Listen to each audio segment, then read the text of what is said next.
It was all business for Jacinda Ardern and Fiame Naomi Mataafa at Samoa's government building, as the two leaders reaffirmed their 60-year friendship with bilateral talks, following a night filled with entertainment and joy.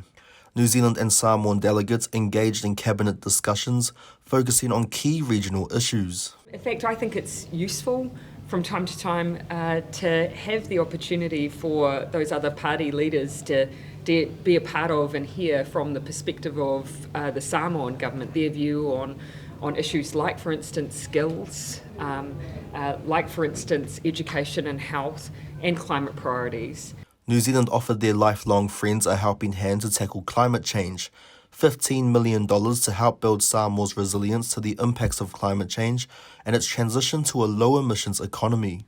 And at the request of Samoa, $12 million to rebuild the historic Savalalo market, destroyed by a fire in 2016, offering a lifeline to market owners. That particularly has affected small business owners and women.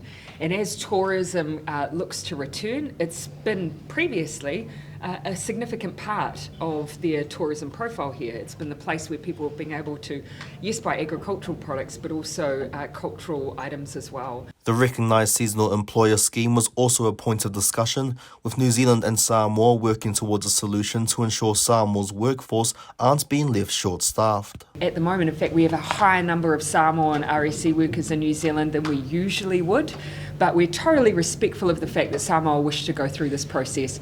My view is that the RSE scheme will continue. It's just making sure that we give Samoa a bit of time to see how it's working for them as they recover from COVID and as they seek not to lose too much of their skilled workforce. Climate change, COVID-19 and the labour shortage.